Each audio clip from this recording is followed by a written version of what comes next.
여러분 주말 잘 견디셨습니까? 김명준의 뉴스파이트입니다. 여자는 작은 거에 감동한다는 말 혹시 들어보셨습니까? 그랬더니요, 어떤 분이 맞아요. 작은 다이아몬드. 그 귀한 다이아몬드를 길바닥에 버린 도둑이 있었습니다. 기껏 훔쳐놓고 다이아몬드를 알아보지 못한 겁니다. 어쩌면 당연한 겁니다. 자기 게 아니니까 몰라볼 수밖에요. 그 도둑은 버린 다이아몬드 때문에 덜미를 잡혔는데요. 애초에 자기 것이 아닌 것을 가지면 그것 때문에 가진 것도 내려놓게 되는 법입니다. 5월 15일 스승의 날입니다. 김명준의 뉴스파이트에서 이 사건 잠시 뒤에 다뤄보도록 하겠습니다.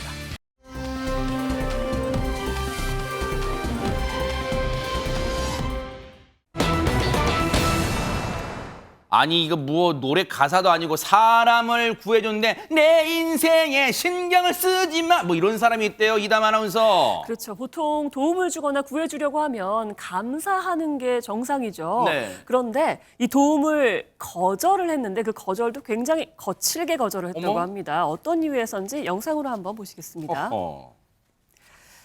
네, 서울 강서구의 한 삼거리입니다. 한 네. 오토바이가 달려오다가 어머머머. 휘청이며 넘어지죠. 바로 넘어졌습니다. 아이고. 운전자 안간힘을 써서 이 오토바이를 세워보려고 했는데 자 세워서 또다시 가는데요. 자 불법 유턴해서 섰는데 여기서 또 한 번 넘어집니다. 아이고. 중심을 잃고 계속 쓰러지는데요. 이 모습을 목격한 주변 시민들이 다가와서 오토바이를 세워주면서 아이고. 운전자의 상태를 살펴줬다고 합니다. 아니 지금 혹시 이제 가끔 그런 거 있잖아요. 박성배 변호사님 뭐 운전하신 분도 갑자기 뭐 정신을 잃는다거나 그런 경우인데 혹시 저 운전자도 지금 건강 상태가 안 좋은 거예요? 시민들이 건강 상태가 안 좋은지 찾아와서 도와주려는 모습 지금까지는 훈훈합니다. 그런데 어허. 이 이야기 예상치 못하는 방향으로 전개가 됩니다. 어머? 이어서 영상 보시겠습니다. 어떤 일일까요, 네? 이 시민들이 운전자가 오토바이를 운전하지 못하게 양옆에서 붙잡고 있습니다. 네. 한 시민은 휴대전화를 들어서 경찰이 급히 신고를 하기까지 하는데요. 무슨 일일까요? 바로 시민들이 운전자에게서 술 냄새를 맡았기 때문입니다. 어머? 잠시 뒤에 경찰차가 현장에 나타나자 이 운전자 급기야 시민을 밀치면서 어머머. 도주를 시도하는데요. 어머머머. 결국 출동한 경찰에 의해 현장에서 체포되게 됐습니다. 어머 세상에 지금 자신의 몸도 못 가는 상태에서 지금 오토바이를 끌고 현장에 도주하려다가 방금 보셨어요, 여러분? 도와주려던 시민분을 그냥 내동댕이 쳤어요, 지금 최진봉 교수님. 그러니까요. 자기가 지금 얼마나 나쁜 행동을 하고 있고 그걸 막으려고 어떻게 이제 다른 사람의 피해를 막거나 본인이 또 운전하다가 본인이 넘어져서 다칠 수도 있잖아요. 아하, 네. 자기를 위해서 도와주는 사람을 저렇게 막무가내로 저렇게 하는 행동이 과연 타당한가 그러니까요. 너무 황당하기도 하고요. 네. 저 사람 지금 시간이요. 아침 6시 반이에요. 아침요? 네. 그러면 아침에 술을 먹은 건지 어제 밤새 술을 먹고 아직도 깨지 않은 건지 아니 그럼 술을 먹었으면 오토바이를 타면 안 되는 거잖아요. 어머머머. 저렇게 위험하게 넘어지고 본인 몸도 상하고요. 어머머머. 저런 형태로 운전을 하게 되면 다른 사람한테 피해를 줄 수 있는 거잖아요. 아하. 그래서 주위에 있는 주민들이 어떻게든지 저 사람 운전 못하게 하려고 했더니 아까 보신 것처럼 밀치고 오토바이 타고 도망가려고 하잖아요. 어머. 경찰이 오니까. 그러면서 했던 말이 더 웃겨요. 내 인생에 왜 신경 쓰냐. 아니 제가 죄송합니다. 당신 인생 때문에 다른 사람이 다칠 수 있잖아요. 그래서 신경 쓰는 거예요. 제발 좀 술 먹고 운전대 잡는 일, 그게 오토바이든 차든 그만두시기 바랍니다.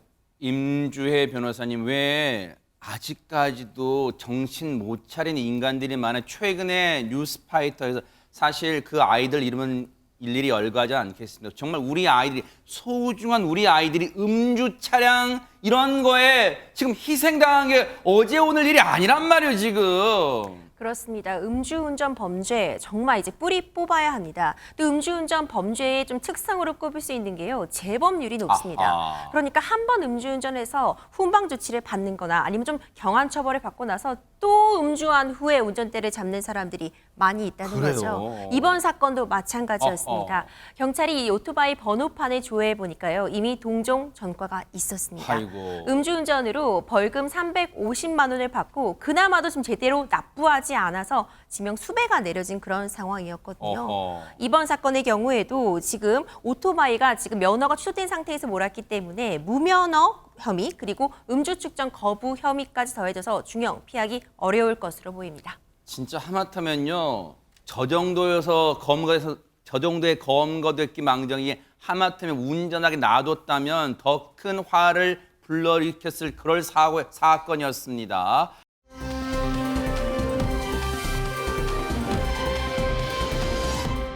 자, 그런가 하면요. 흔히 우리 그런 말 하잖아요. 아무리 땅 파봐라 10원짜리 한 장 나오나. 그런데 대박 사건 땅에서 이게 발견됐답니다. 최정화 기자님. 네, 동부간선도로 수풀에서요. 누군가 버린 보석함이 발견이 됐습니다. 그런데 이 보석함 안에 무려 보석이 수십 개가 어머. 들어가 있었다고 하는데요. 어허. 그 보석이 다름 아닌 다이아몬드였다고 해서 어머. 더욱더 놀라움을 안기고 있습니다. 허허. 이 다이아몬드들이 든 이 보석함을요. 네. 다른 사람도 아닌 이 절도범이 버렸다라고 하면 앵커님은 믿으실 수 있을까요? 아니 이것도 무슨 황당한 얘기예요. 아니 다이아몬드 훔친 것도 정말 놀라울 일인데 그 훔친 다이아몬드를 왜 버려요? 그러면 그걸? 네, 무슨 사연인지 영상으로 함께 보시겠습니다. 어머, 네. 지난 2일 경기 의정부의 한 금은방입니다. 오전 3시가 조금 안 된 시각인데요. 모자와 마스크로 얼굴을 가린 남성이 이 망치와 유리문을 아주 와장창 부숴버립니다. 세상에. 그리고 깨진 문 안으로 이렇게 꾸역꾸역 들어가고 있는 네. 모습인데요. 금은방 안으로 들어온 남성 아주 재빠르게 진열대 서랍을 열어서요. 이렇게 귀금속들을 잔뜩 탈탈 모두 다 털어갑니다. 와. 그 옆에 서랍까지 탈탈 털어서는 아주 황급히 이렇게 도망을 가는데요. 무려 1분도 되지 않는 시간 동안 4천만 원어치의 귀금속을 훔쳐 달아났다고 합니다. 어머 세상에.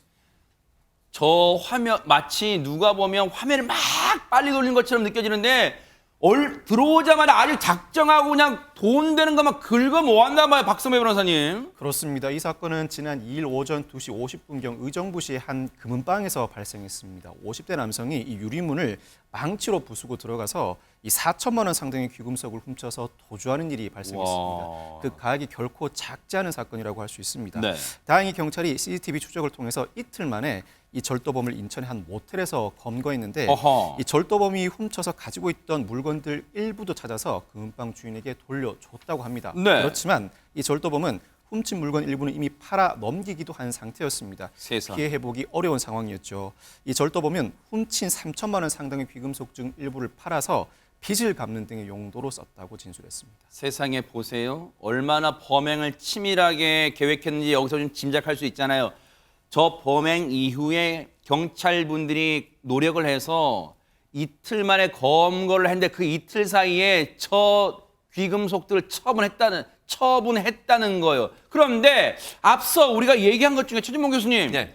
동부간선도로 보석, 다이아몬드 이거 뭐예요, 그럼 이거? 왜 그러냐면요. 사실은 처음에는요. 절도범을 잡고 나서 이 사람에게 물건도 되찾고 그다음에 작물로 팔아넘는 것도 다 찾았어요. 네. 사건이 일단락된 줄 알았어요. 아하. 근데 문제는 뭐냐면 그러면 이제 피해를 본 주인한테 보여줘야 될 거 아니에요. 이렇게 작물이 들어왔고 이게 다 도난하는 게 맞습니까? 네. 라고 했는데 이 주인이 하는 말이 보석함 하나가 없다는 거예요. 어머. 그 보석함 안은 다이아몬드 20개가 들어있고 약 1,200만 원 상당의 그 귀금속이 들어있다라고 얘기를 한 거예요. 네. 근데 아무리 찾아봐도 그 보석함은 없었던 거예요. 어머. 그리고 이 절도범이 범행 사실에 대해서는 자백을 하지만 자기는 그런 보석함을 본 적이 없고 가지고 있지 않았다라고 얘기를 하면서 문제가 발생한 겁니다. 그게 바로 아까 말씀하신 그 보석함이었다고 보여집니다. 아니 그런데 보세요.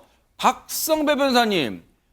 왜 이 절도범은 이당 아나운서 먼저 여쭤보고 봤지만 훔치지 않았다. 아니 그러면 혹시라도 그 보석 금은방 주인분께서 뭔가 잃어버린 도난당 물품에 대해 착각을 하신 걸까요? 어떻게 봐야 됩니까? 그러니까요. 자칫 보석함의 존재가 좀 미궁에 빠질 뻔했는데요. 아하. 경찰에서 계속 보석함, 상자 이걸 찾자 이 절도범이요. 금은방에서 갖고 나온 상자가 하나 있기는 하다라고 이야기를 합니다. 어허. 자, 명함만 가득 들어 있어서 그냥 도주하던 중에 도로에 그냥 수풀에 던졌다는 거예요. 근데 경찰은요, 절도범이 버린 이 상자가 다이아몬드 보석함이 아닐까 해서 수색에 나섰습니다. 절도범이요, 범행 이후에 도주했던 도로가 동부간선도로인데요. 그 동부간선도로를 샅샅이 뒤졌다고 합니다. 어허, 그래서 동부간선도로 앞서 말씀드린 동부간선도로가 나왔는데 자, 그러면 경찰이 그 말을 듣고 가봤을 거 아니에요, 현장에. 자, 어떻게 됐을까요, 박성배 변호사님?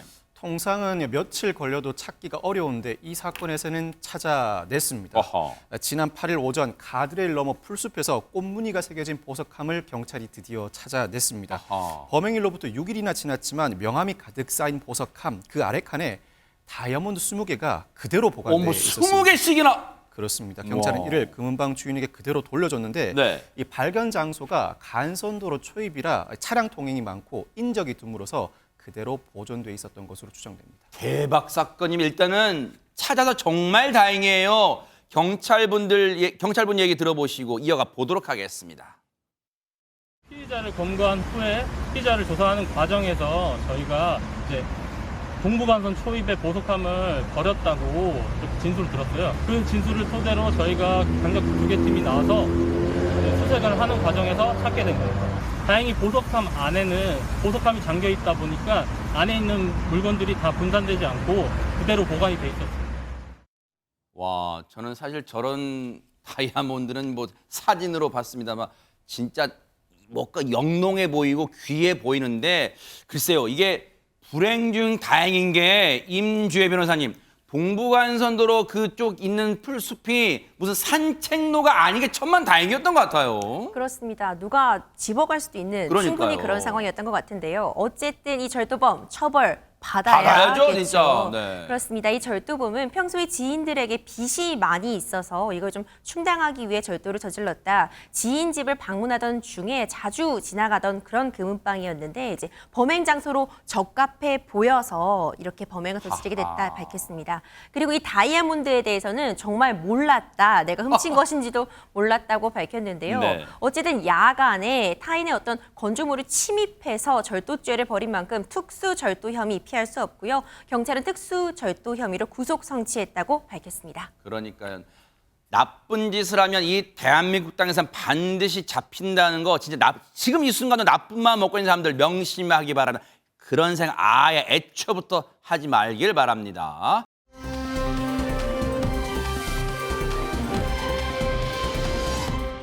가수 안치환 씨 노래 중에 이게 있어요. 내가 만일 하늘이라면. 근데 뭐뭐라면 이게 있잖아요. 그런데 이번 이 가정법은 내가 만일 이거라면 최정화 기자님. 네, 지금 식사 시간을 피한 시간이니까 질문을 하나 드려보도록 하겠습니다. 앵커님, 네. 바퀴벌레 챌린지라고 혹시 들어보셨어요? 어머 그걸 아니 그걸 뭘 도전해요?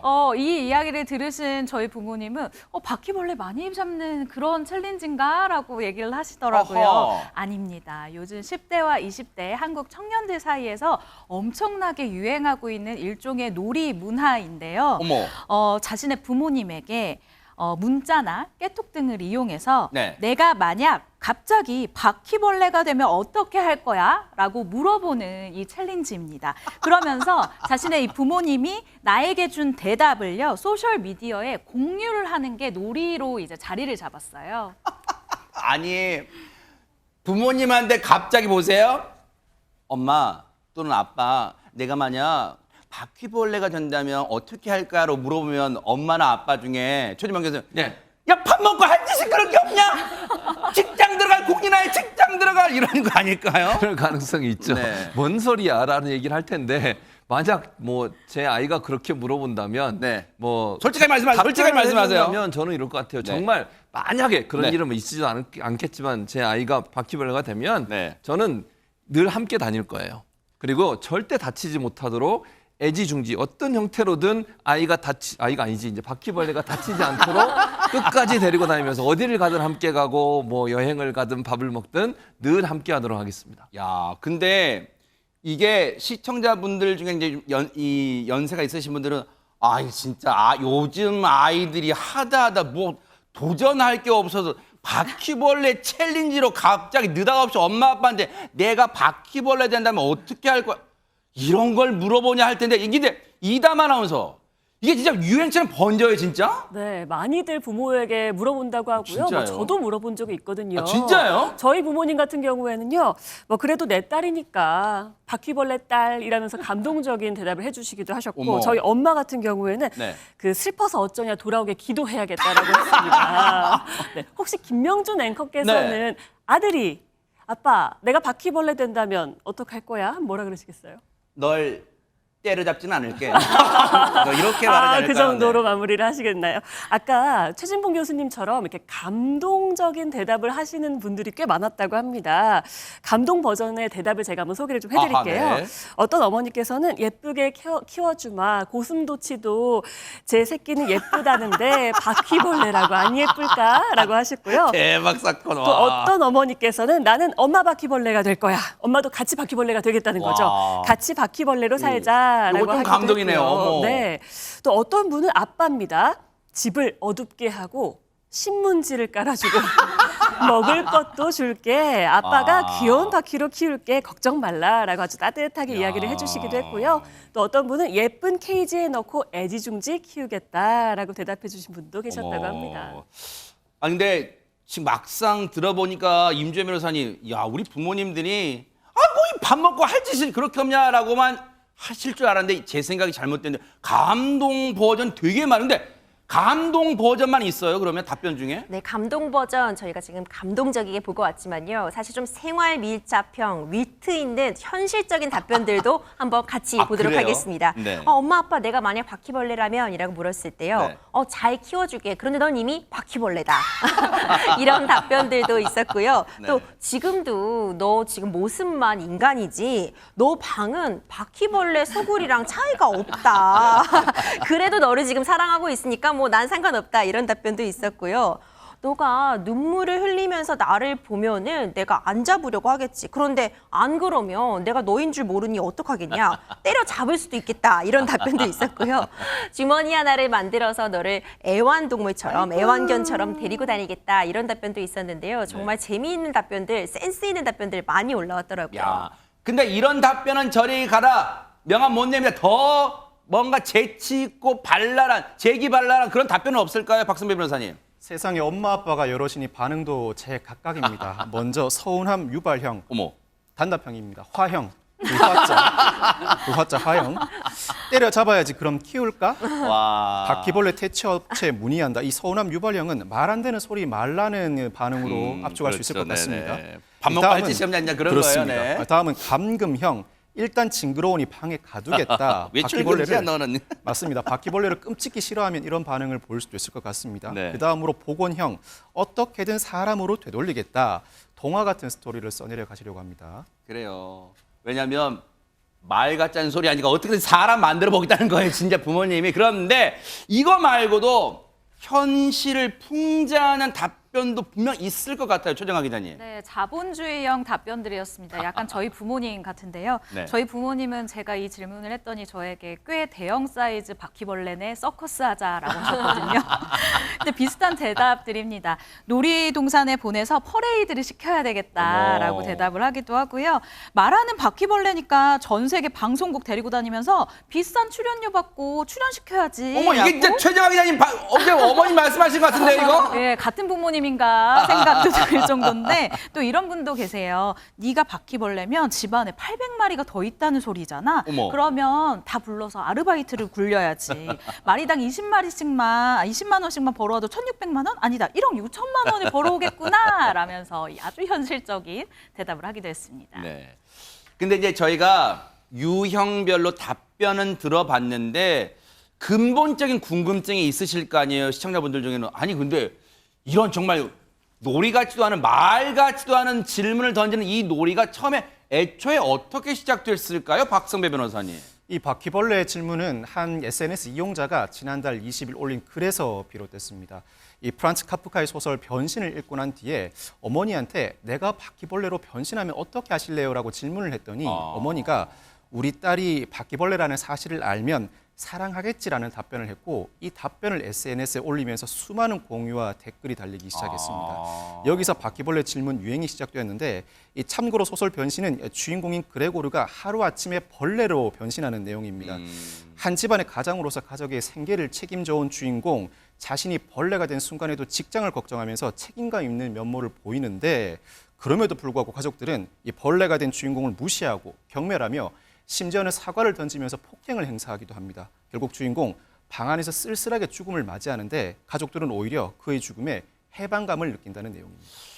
아, 그래요. 그런데 시작은 이 챌린지가 이 바퀴벌레 챌린지라는 게 시작은 이렇게 됐을지 모르는데 중요한 건 최진봉 교수님, 그럼 젊은이들이 이 챌린지에 왜 열광해요, 그러면? 그러니까 세 가지 정도 가설이 있어요. 전문가들의 분석에 따르면 첫 번째 가설은 뭐냐면 청년들의 불안한 심리 상태가 반영된 거다 이런 분석이 있습니다. 그러니까 일반적으로 보면 지금 대학 입시도 힘들고 취업도 힘들잖아요. 이런 상황에서 부모님께 계속 얹혀 살아야 되는 본인의 불안한 상황 이런 부분들이 투영되고 반영됐다. 그러니까 내가 이렇게 엄마 집에서 아빠 집에서 함께 살아도 계속 엄마 아빠는 나를 사랑해 줄 거지라고 하는 기대감이 어느 정도 반영됐다고 보여지는 것 같아요. 짠한데요, 갑자기. 그렇죠. 이제 그런 부분이 일정 부분 반영돼 있고 또 바퀴벌레는 다른 뭐 벌레들이나 그런 것들보다 끈질긴 생존력이 좀 특징이거든요. 그래서 끝까지 버티고 살아남으려는 의지 이런 부분도 일정 부분 작용돼 있다. 즉 이렇게 힘들고 어려운 상황에서도 생명력이 계속 유지될 수 있도록 하는 그런 어떤 희망 섞인 내용도 포함되어 있다고 보여지고요.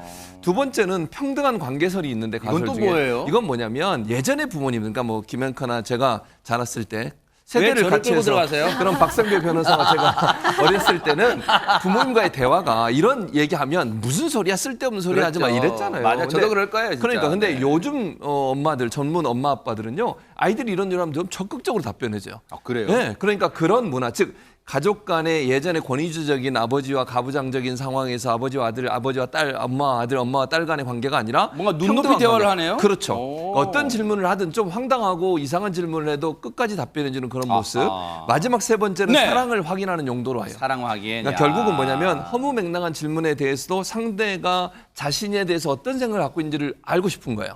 정말 극단적인 예잖아요. 내가 바퀴벌레가 된다면 그럴 수 그 말은 있네요. 엄마 나 사랑해, 아빠 나 사랑해 라고 묻는 것과 동일한 질문이라고 합니다. 맞아요. 저런 질문을 던졌을 때 앞서 보신 엄마 아빠가 나를 그렇게도 사랑한다는 걸 다시 재차 확인했을 때 뭉클했을 거예요. 엄마 아빠 지금 살아계실 때 정말 효도 잘 해드리기를 또 기대를 해볼게요. 자, 여러분과 함께하는 김명준의 뉴스파이터 이제 다음 얘기로 넘어가 보겠습니다.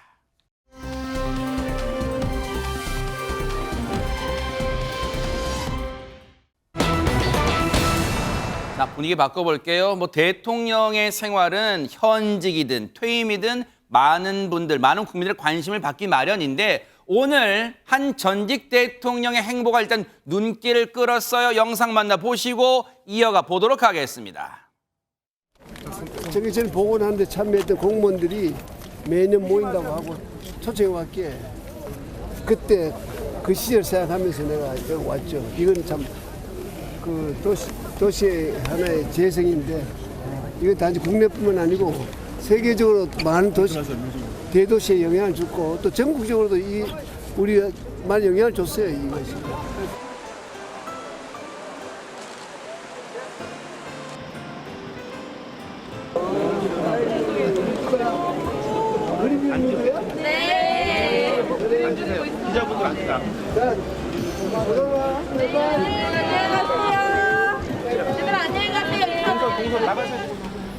오늘이 세 번째 외국 공개 행사인데 관련해서 뭐 공개 행사라고 무슨 특별히 무슨 계획을 한 것도 아니고 일각에선 총선 앞두시고 공개 활동 시작하시려는 정찰권 제기한 거라는 해석이 나는 총선에도 나는 관심이 없고 나는 그 나라가 잘 됐으면 좋겠다.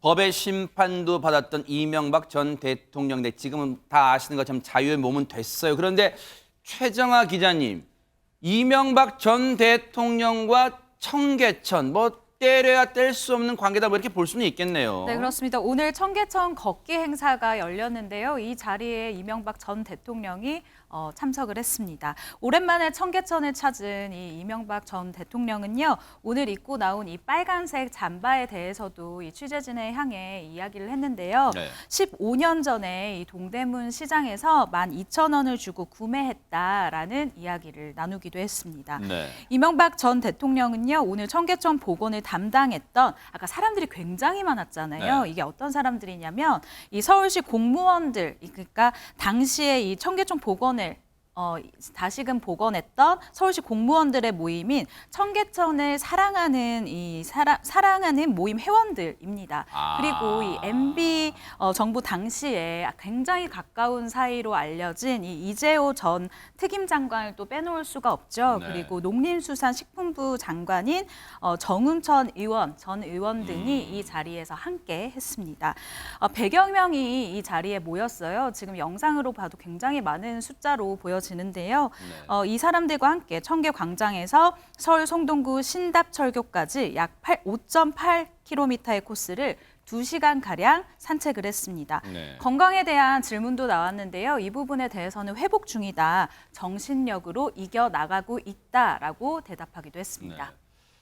일단은 오늘 많은 언론들이 저 행보에 관심을 가졌어요. 박성배 변호사님 이미 예고가 되기도 했었고. 그렇습니다. 2003년 시작돼서 2005년 마무리된 청계천 복원 사업, 이 전 대통령이 서울시장 재임 당시에 가장 주요하게 꼽히는 업적 중 하나라고 할 수 있습니다. 그래서인지 사실 이 전 대통령은 퇴임 후에도 매년 청계천을 방문해 왔다고 합니다. 그러다 지난 2018년부터는 다스 횡령, 삼성 뇌물수수 등 사건으로 구속과 석방을 반복하면서 찾지 못해 오고 있었습니다. 이제 그렇게 치면 굳이 횟수로 따지면 이담 아나운서 청계천 방문한 게 뭐 처음은 아니라는 거 앞서 얘기는 나왔어요. 그럼요. 네. 자주 청계천을 방문해서 산책을 즐겼다고 네. 알려지고 있습니다. 그리고 이번 행보 같은 경우에는 특히 아까 뭐가 이게 공개 행보야라고 이 전 대통령이 말하긴 했지만 세 번째 공개된 행보이기도 합니다. 네. 이명박 전 대통령 지난 3월에는요. 국립대전현충원에서 천안함 용사와 연평도 포격도발 희생자 묘역을 참배하는 걸로 첫 번째 공개 행보를 보이기도 했고요. 사면 후에, 그쵸? 네, 네. 사면 후에. 그리고 지난달 26일에는요. MB 정부의 이제 문화체육관광부 장관을 지낸 유인촌 전 장관이 주연을 맡은 연극 파우스트를 관람하기도 했습니다. 이게 두 번째였고요. 세 번째 공개된 행보로는 이번 청계천 걷기가 포착됐습니다. 근데 이제 최진봉 교수님, 예. 사실 뭐 퇴임했던 전직 대통령이라 하더라도 어쨌든 정치인이기 때문에 행보 하나하나에 뭔가 의미를 두려놓은 게 언론도 그렇고 또 많은 분들의 국민의 시각도 그렇잖아요. 근데 일단 딱 퍼뜩 드는 궁금증이에요. 산책만이 목적이라면 서울 시내 천지에 산책로가 있잖아요. 근데 왜 청계천을 갔어요? 왜냐하면 본인의 실적 중에 가장 대표적인 실적이에요. 아하. 사실은 서울시장 하면서 청계천을 개발해서 대통령까지 가게 된 하나의 디딤돌이 됐거든요. 그래요? 그러니까 서울시장의 실적이 여러 가지가 있을 수 있겠지만 본인이 시장으로 재직하면서 가장 큰 실적 중에 하나가 바로 청계천 사업이에요. 저걸 계기로 해서 대통령 후보까지 됐고 결국은 대통령까지 당선이 됐거든요. 그러니까 본인이 가장 상징적인 그리고 서울의 중심부를 흐르고 있는 천이잖아요. 국민들의 관심을 끌 수밖에 없고 그래서 정치적으로 해석이 맞는 거예요. 왜냐하면 다른 것도 아니고 본인이 개발해서 처음으로 시민들에게 공개했던 청계천 그때 반대도 좀 있었거든요. 그럼에도 불구하고 저 어떤 그 공사를 진행을 해서 실적으로 남겼고 그것 때문에 대통령까지 당선이 됐으니 네. 본인 입장에서는 그 상징적 의미를 찾는 것은 정치적 행보라고밖에 볼 수 없죠. 다만 저는 이렇게 생각해요. 물론 이번 총선에서 그 이명박 전 대통령의 행보가 관심을 끄는 이유 중 하나 뭐냐면 현재 윤석열 정부에 일하시는 주요 장관들이나 수석들 중에 이명박 정부 때 일했던 분들이 많아요. 아, 그런다면서요? 네, 네. 김은혜 수석 지금 현재 그다음에 김태호 1차장 네네. 이런 분들도 다 이명박 정부 때 일했던 분이고 교육부 장관 이주호 장관 뿐만 아니라 많은 분들이 이명박 정부 때 일했던 분들이 지금 현 정부에서 일을 하고 있거든요. 그러다 보니까 자연스럽게 이제 연계가 되잖아요. 네. 그런 부분들이 있는 것 같은데 다만 이제 이런 부분이 있어요. 이명박 전 대통령이 사실 전 대통령 중에서 지금 현재 상황에서 인기나 아니면 지지율을 보면 그렇게 높지가 않아요. 네. 그래서 아마 총선에서 이명박 전 대통령을 뭐 의지해서 또는 그런 마케팅을 통해서 선거를 치르려고 하는 사람들이 많지는 않을 거다. 그래서 제가 볼 때는 정치 재개의 어떤 시발점으로 볼 수 있는 그런 부분도 있지만 실제적으로 그렇게까지 발전하기까지는 아직은 좀 한계가 있다. 아하. 이렇게 생각합니다. 그런데 공교롭게도 이담 아나운서 네. 뭐 지난주 후반부터 뭐 이 전직 대통령들 전직 대통령 또 한 분이 또 활동하는 게 또 포착됐어요. 네, 이번에는 문재인 전 대통령 내외가요. 지난 10일 낮 경남 양산 사저 인근에 있는 한 영화관에서 포착이 됐습니다. 그래요. 자, 다큐멘터리 영화인데요. 문재인입니다를 이거 관람하러 화제가 됐어요, 진짜. 네, 문재인 전 대통령과 부인 김정숙 여사가 방문을 한 건데요. 네. 이 영화를 실제로 보러 온 관객들은요. 영화 문재인입니다를 보러 왔다가 실제 문재인 전 대통령을 보게 된 거죠. 네. 굉장히 놀라면서 저기 관람석에 앉아 계시네요, 진짜. 네, 정말 같이 앉아서 저렇게 관람을 하게 된 건데요. 네. 관객들과 같이 셀카를 찍기도 하고 인사도 나눴다고 합니다. 네. 문재인 전 대통령 내외가 이 관람한 그 영화 속에 어떤 장면들이 있을지 한번 보시고 이어가 보도록 하겠습니다. 이제야 무사히 다 끝냈구나. 그런 안도감이 듭니다. 이제 자유롭게 잘 살아보겠습니다. 농사 일을 하면 좀 치유되는 것 같은. 네, 우리 문재인이 달라졌어요. 대표님은 정치하면서 정말 힘들 때는 어떻게 푸십니까? 예, 뭐 참습니다 그러시더라고요. 잘 견딜 줄 아시구나. 잘 굽히지 않는다.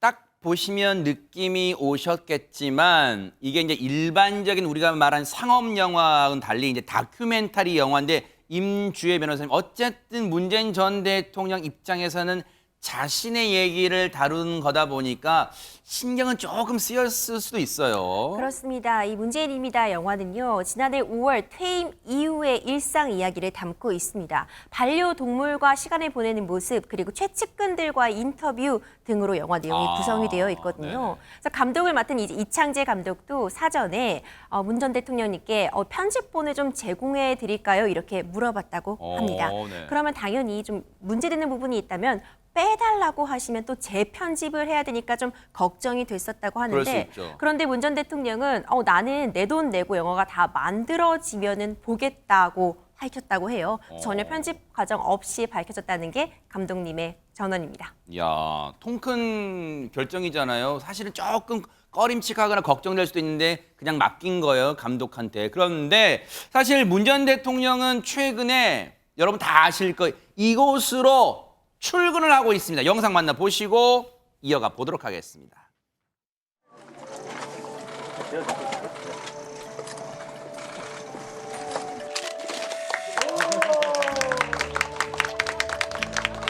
네, 촬영하겠습니다. 하나, 둘, 셋.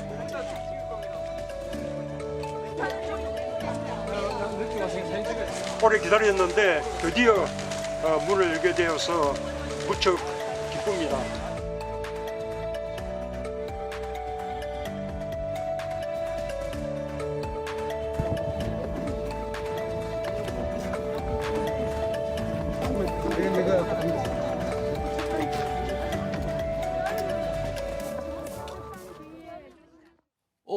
책도 많이 사시고요. 네. 이담 아나운서. 처음에는 이제 많은 분들이 잠깐 얼굴 개업식때나 얼굴 비추고 말겠지 했는데 꾸준히 출근해서 이렇게 영업하나요? 어떻습니까? 네, 그렇습니다. 평산 책방에 책방지기로 실제로 활동을 하고 그래요? 있다고 합니다.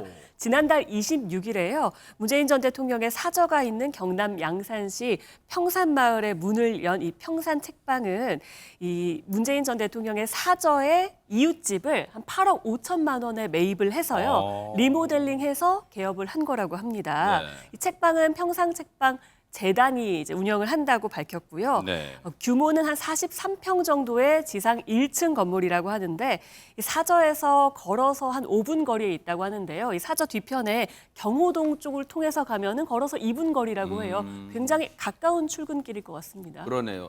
그런데 우리가 이제 예전에 언론 보도를 통해서 이제 접했지만 박성배 변호사님, 문재인 전 대통령의 이제 사저가 도심하고는 꽤 떨어져 있는 곳이라서 사람들의 발길이 많이 찾을까 하는데 어떻습니까? 생각보다 많은 사람들이 찾고 아, 있습니다. 그래요? 지난 3일 평산 책방 SNS에 따르면 개점 후 일주일 동안 약 1만여 명의 방문객이 찾아주셨고 어머. 5,582권의 책이 판매됐다고 합니다. 어머. 예, 주로 팔린 책들이 대부분 문 전 대통령 관련 책인데 아하. 가장 많이 팔린 책은 문 전 대통령의 서평집 책 읽는 사람 문재인의 독서 노트라고 아하. 합니다. 작은 이벤트도 시행하고 있다고 합니다. 매일 책 구매자 100명에게 선착순으로 새싹을 증정하고 있는데 이 새싹은 문 전 대통령 내외가 평산마을 사저 텃밭에서 직접 키운 새싹이라고 합니다. 그동안 새싹쌈, 완두콩, 대파 등의 새싹을 무작위로 나눠주고 있는데 문 전 대통령이 자연 식물을 좋아해서 모종을 나눠드리는 행사를 기획하게 됐다고 합니다. 야. 그래서 이제 언론에서는 그래요. 야, 마치 저 책방이 팬미팅 현장 같다. 뭐 갔다 오신 분들 그런 말도 전했다고 하는데 앞으로 또 문전성시를 이룰지 한번 지켜보도록 하겠습니다. 그런가 하면 마지막으로는 윤석열 대통령인데 와, 이런 모습을 보여줬다고 합니다. 영상 만나보시고 이어가 보도록 하겠습니다.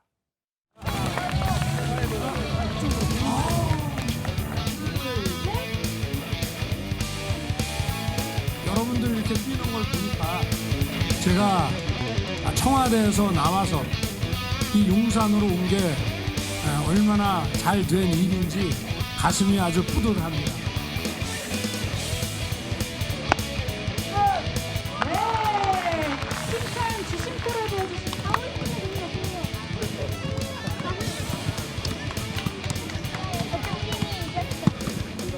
우리나라의 미래가 여러분에게 있고 또 우리나라의 미래가 축구장에서 시작된다고 저는 생각합니다.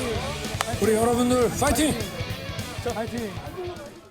대박 사건 임주혜 변호사님, 저는 진짜 심판인 줄 알았어요. 대박. 윤석열 대통령 체구가 있어서 그런지 진짜 잘 어울립니다. 네, 이 야구 점퍼에 이제 심판 투구까지 착용한 모습이 제법 잘 어울리셨죠. 네. 이번 행사는요, 어제 오전 열렸는데요. 용산 대통령실 앞 용산 어린이 정원에서 바로 열린 대통령실 초청 전국 유소년 야구 대회 현장이었습니다. 그래요? 이번 대회는 대통령실 앞에 주한 미군 부지를 공원으로 탈바꾼 것을 기념하기 위해 열린 행사였는데요. 네. 이 야구 국가대표팀 점퍼 차림으로 윤석열 대통령이 직접 나타났습니다. 네. 경기 시작 전에 심판 장구를 착용을 하고 이제 구심으로써 스트라이크를 외치셨는데 네. 정말 잘 어울린다는 평가가 또 뒤이었더라고요. 또 양팀 주장 선수들에게 직접 이제 기념 모자와 꽃다발을 전달했고요. 대형 야구 모형의 친필 사인을 또 해주고 모든 선수들과 하이파이브를 하면서 격려를 했다고 합니다. 야구 꿈나무들한테는 일단은 대통령이 또 방문해줘서 남다른 일단 시간이었을 것 같은데 우리가 익히 알고 있는 것처럼 최정화 기자님, 윤석열 대통령이 뭐 야구 광이잖아요. 네, 그렇습니다. 지난달 미국 국빈 방문에서도 미국 이 조 바이든 대통령이요. 빈티지 야구 물품 액자를 선물을 했을 정도로 알려진 야구 광입니다. 네. 그래서 윤 대통령은 어제 행사 격려사에서 이런 이야기를 했는데요. 뭘까요? 저도 어릴 때 야구를 끼고 살았다. 야구 네. 글러브를 길들이기 위해서 교실 의자에 깔고 앉아서 수업을 듣다가 선생님께 지도를 받기도 했다라는 일화를 전하기도 하고요. 또 여러분들 뛰는 거 보니까 제가 청와대에 나와서 용산으로 온 게 얼마나 잘된 일인지 가슴이 아주 뿌듯하다라고 말하기도 했습니다. 그리고 격려사 후에는 관중석으로 이동해 경기를 관람하고 또 같은 장소에서 열린 이 전국 유소년 축구대회도 찾아서요. 어린 선수들과 함께 이 패스, 코칭을 보이고 트래핑을 선보이는 그런 모습도 보이기도 했습니다. 야구 글러브 길들인다는 건 여러분 어떤 건지 아시죠? 이게 새 거는 잘 이렇게 벌려지지 않습니다. 그래서 이게 잘 벌어지게 하려고 깔고 앉았다는 그런 건데 최진봉 교수님, 네. 사실 시청자분들, 국민분들은 대통령의 행보, 현직 대통령의 행보는 말할 것도 없고 전직 대통령의 행보를 이제 관심 있게 보는 건 뭐 그냥 대통령이었기에 보기보다는 지금 이 나라가 사실 어렵잖아요. 그래서 뭔가 화합, 통합의 뭔가 행보를 전현직 대통령들이 좀 머리를 맞대 주십사 하는 마음도 있을 거란 말이에요. 그렇죠. 아무래도 이제 지금 현재 전국이 너무 얼어 있는 상황이고 경제도 어렵고 국제 관계도 상당히 어려운 상황이잖아요. 우리가 이런 상황에서 전직 대통령들이 머리를 맞대고 뭔가 지혜를 짜내는 것은 네. 국민들에게 큰 희망을 줄 수 있다고 저는 봅니다. 그래서 윤석열 대통령이 기회가 되시면 네. 전직 대통령들 한번 용산 대통령실로 초대를 하든 아니면 네. 본인 집 있잖아요. 관저는 초대를 해서 네. 함께 식사하는 것도 좋은 방법이라고 그럴 수 생각해요. 있네요. 뭐 어쨌든 전직 대통령들 진보든 보수든 다 한 번씩 대통령을 하신 분들이니까 네. 그분들의 지혜를 얻는 것은 윤석열 대통령한테 도움이 될 거고 네. 두 번째는 그런 모습을 보는 국민들이 안정감을 느끼게 돼요. 음. 그래서 그런 점에 있어서 지금 현직 대통령이 한 번도 지금 취임하고 나서 전직 대통령들 함께 모인 적이 없거든요. 네. 그런 기회를 한번 갖는 것은 국민들에게도 희망을 줄 수 있고 또 본인의 어떤 국정 운영에도 상당히 큰 도움을 받을 수 있는 기회가 되지 않을까 이렇게 생각을 합니다. 네. 어쨌든 뭐 3주 연속 지지율도 오르고 있는 윤석열 대통령이니까 이러저러한 세간의 얘기에 또 귀도 한번 기울여 주실 것을 한번 부탁을 드려보도록 하겠습니다.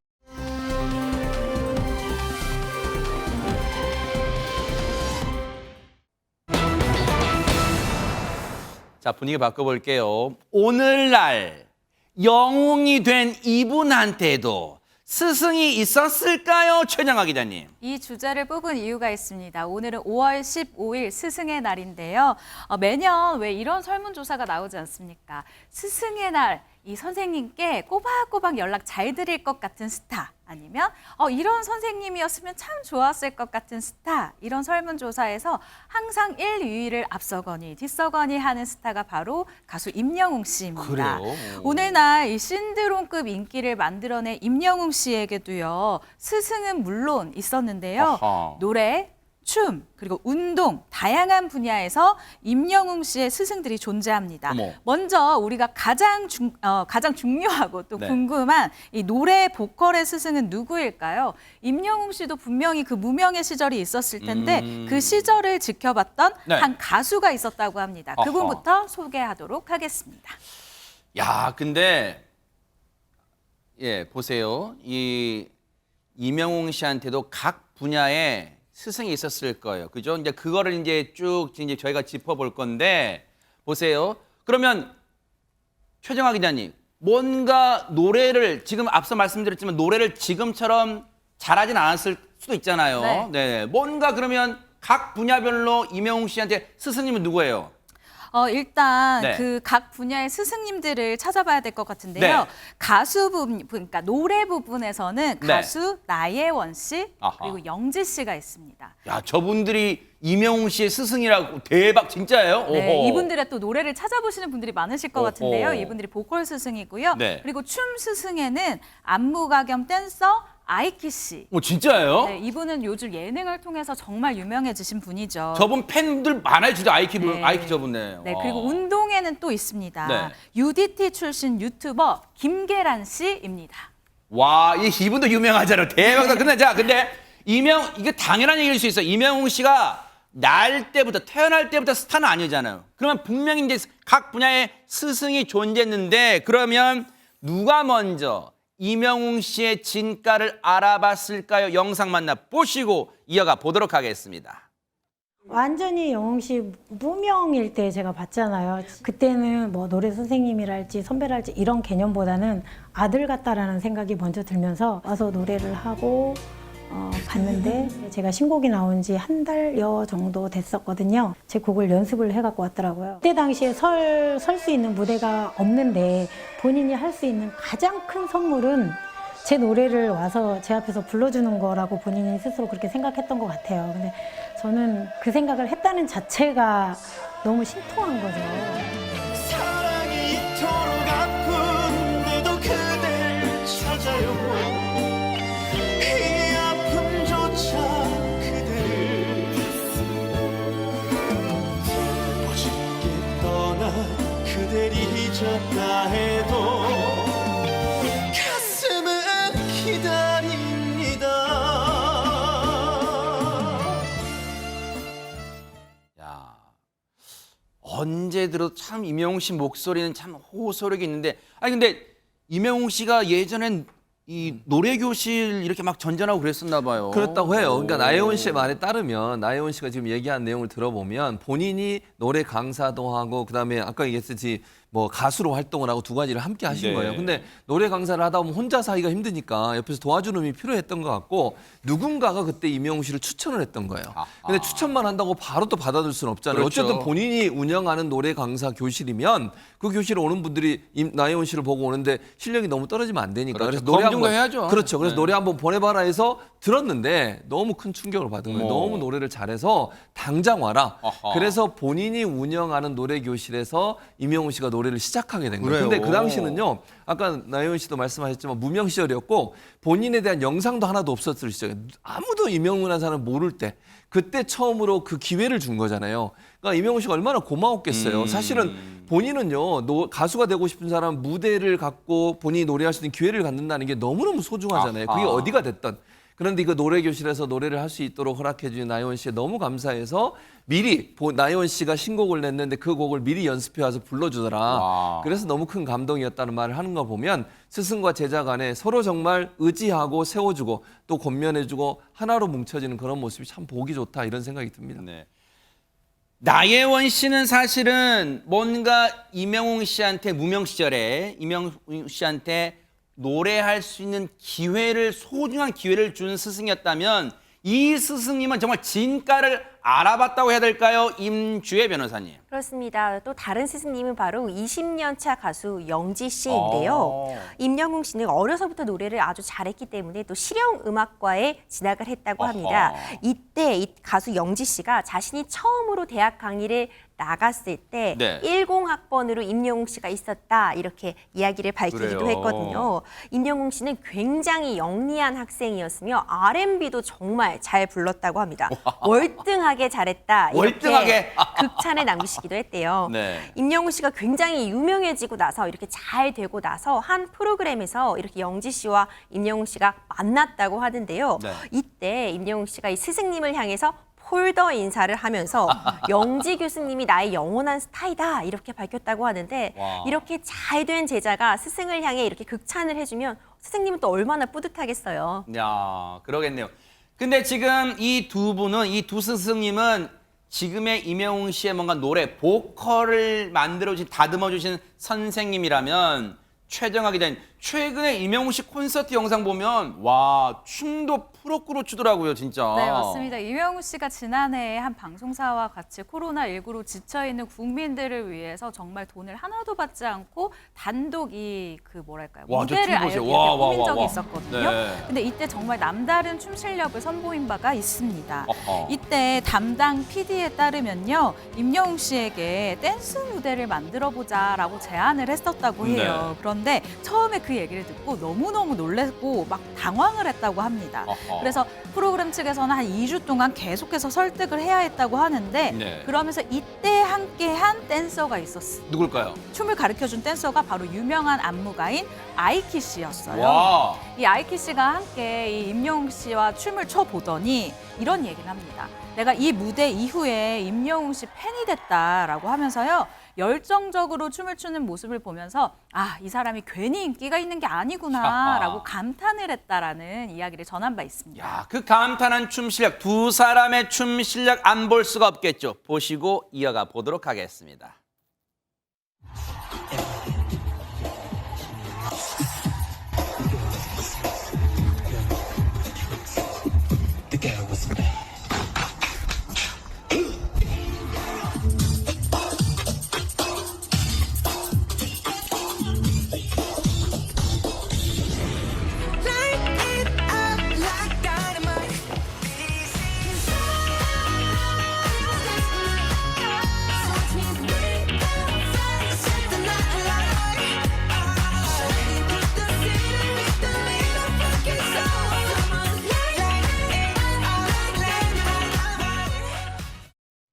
대박. 아, 진짜 이담 아나운서 아이키 정말 춤 잘 따라할 수가 없어요, 진짜. 그러니까요. 아이키 씨는요, 지금 보신 것처럼 이렇게 춤 영상이 많이 올라오는 쇼폼계를 거의 꽉 잡고 있다고 그래요. 해도 과언이 아니고요.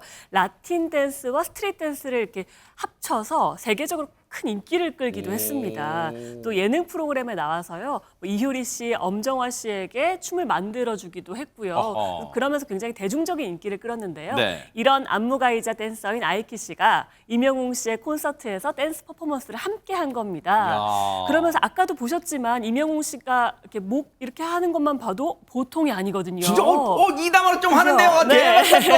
임영웅 씨가 이렇게 하시는 게 보통이 아니었거든요. 네. 아이키 씨도요. 트로트만 부르는 가수다 보니까 좀 깊이 있는 줄만 알았는데 굉장히 트렌디하더라라고 전하기도 했습니다. 네.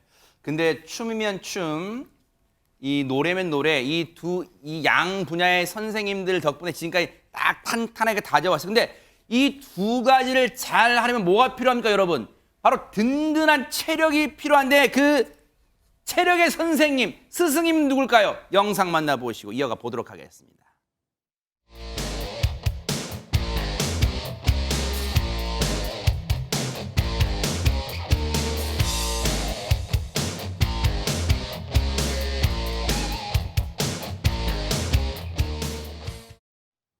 박성배 변호사님, 제가 사실은 저분 SNS 영상에서 뵌 적이 있는데 저는 그때 이렇게 대단하신 분인지 몰랐어요. 와. 상당히 유명한 인물입니다. 네. 무대에서 노래를 안정적으로 하고 춤도 제대로 소화하려면 체력이 필요하죠. 네. 그래서 임영웅 씨가 만난 인물 전직 UDT 출신 김계란 씨입니다. 어허. 네, 김계란 씨는 젊은 층에서 빡빡이 아저씨라고도 불리는 상당히 유명한 인물인데 헬스 트레이너 겸 유튜브 크리에이터이기도 합니다. 그래요. 김계란 씨가 임영웅 씨를 만나서는 진짜 영광이다. 임영웅 씨 모르는 사람은 없겠지만 특히 우리 아버지 어머니가 너무 좋아하신다면서 반겼습니다. 그러자 임영웅 씨도 매일매일 영상 보면서 운동한다고 애정을 드러내는데 그렇게 만난 두 사람 이른바 건행체조.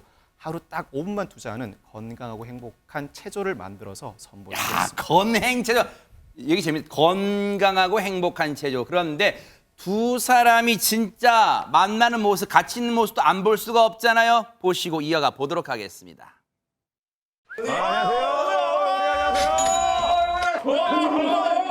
너무 좋아. 80kg입니다. 예, 영웅님보다 무거운 무게고요. 어렸을 적 저희 아버지가 삶의 무게로 들었던 무게는 훨씬 더 무거웠습니다. 효도한다고 생각하시고 흡! 잡고 있게 프레스 밀어!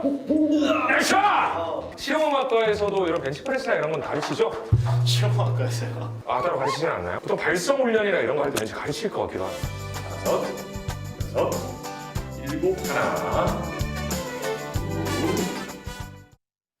근데 진짜 저게 웃음을 주려고만 만든 게 아니라 최재문 교수님, 진짜 임영웅 씨는 스케줄을 뭐 분 단위로 소화할 거 아니에요. 그리고 전국의 콘서트 같은 거 하면 진짜 쉴 틈이 없을 텐데 체력이 정말 중요할 것 같아요. 체력이 중요하죠. 네. 정말 저렇게 살인적인 스케줄을 수행하잖아요. 그럴 때는 정말 체력이 너무너무 중요해요.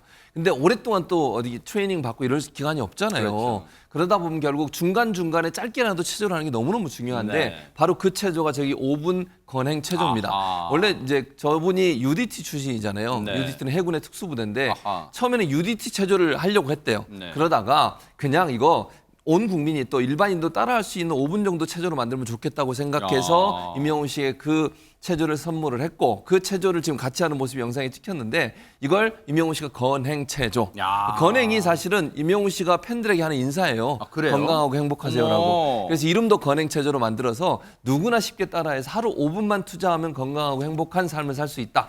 이렇게 좋은 아이디어를 냈다고 합니다. 야, 참 스승님이 한 분만 계셔도 행복할 텐데 여러 훌륭한 선생님을 스승으로 두신 임영웅 씨 정말 더없이 행복할 것 같고요. 앞으로도 그 받은 사랑 팬분들에게 다 돌려주시길 또 기대를 해보도록 하겠습니다.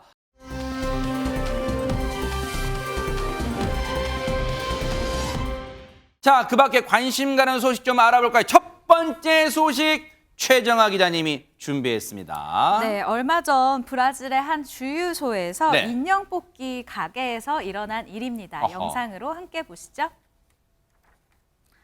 한 남성이 인형 뽑기 기계를 작동하고 있습니다. 저 진짜 힘들어요. 네, 이 코끼리로 보이는 회색 인형 하나를 뽑는데 성공하는데요. 네. 그런데 이 기계에서 나온 것 어머! 인형이 아니라 웬 노란 고양이 한 마리입니다. 어머!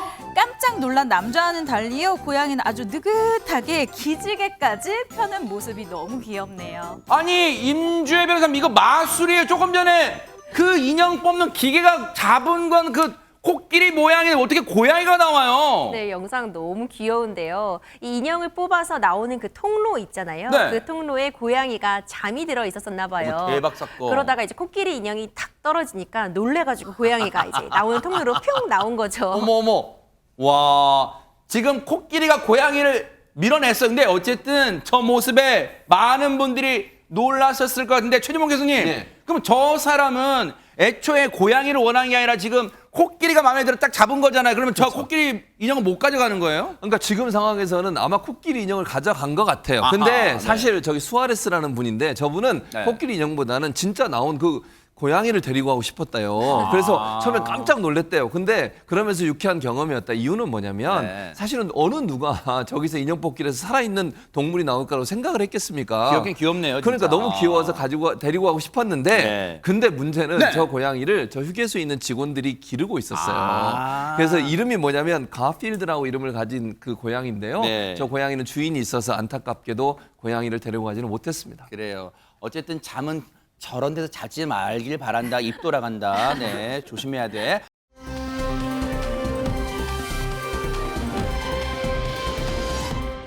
자, 그런가 하면요. 사이클 대회장에서 뜻밖의 불청객이 나타났다는데요. 이담 아나운서. 네, 지난 10일에요. 세계 3대 도로 사이클 대회인 이탈리아의 지로 디탈리아에서요. 어허. 레이스 도중에 좀 작은 불청객이 난입을 했다고 합니다. 어머. 영상으로 함께 보시겠습니다.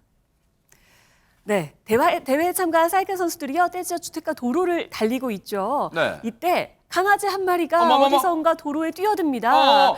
당황한 선수 한 명이 미끄러지면서 아이고, 어떡해요. 저렇게 자전거를 놓치게 되고요. 어머머머. 이 선수가 놓친 자전거로 인해서 뒤따라오던 유력한 우승 후보 선수까지 사고를 당했다고 합니다. 아이고, 세상에. 일단은 강아지는 안 다치는 것 같은데 레이스가 좀 엉망이 됐다는 그런 생각이 들어요. 박성배 변호사님. 다행히 넘어진 선수들은 괜찮았다고 합니다. 아하. 그런데 처음 넘어진 선수 자전거에 부딪혔던 유력한 우승 후보 렘코 에벤애플 선수는 큰 아쉬움을 삼켜야 했습니다. 아하. 에벤애플 선수 부축을 받고 힘겹게 일어나서 레이스를 다시 재개하게 되는데 엄지를 치켜 세우면서 괜찮다는 표시도 합니다. 그렇지만 불운은 여기서 그치지 않았습니다. 결승선을 2.4km 앞두고 다른 자전거에 또 부딪혀서 또 쓰러지고 아이고. 말았습니다. 결국 에벤애플 선수 자전거를 교체한 후에 완주를 하긴 했지만 157위에 그치고 말았습니다. 그래요. 하지만 어쨌든 강아지가 안전했고 또 대회는 또 있잖아요. 또 그렇게 생각해 주시기 바랍니다.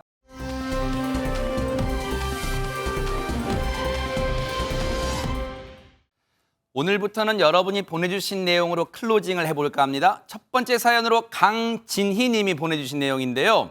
스승의 날 선생님들이 받고 싶은 선물 1위가 교권 회복이란 기사를 봤어요. 옛날엔 스승님 그림자도 안 밟는다 그랬는데 마음 아파더라고요. 그랬습니다. 네, 강진희 님 바람처럼 전국의 선생님들 기운 내셨으면 좋겠습니다.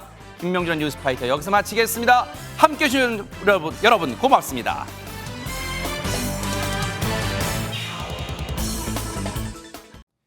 보고 계십니까? 대박 사건. 네, 안녕하십니까? 김명준입니다. 여러분과 함께하는 뉴스파이터. 다양한 소식과 뉴스를 보고 싶으시면 화면 오른쪽을 꾹 눌러 구독해 주시길 바랍니다. TV로도 유튜브로도 여러분께 한 발 더 다가가겠습니다. MBN 뉴스와 뉴스파이터를 사랑해 주셔서 고맙습니다.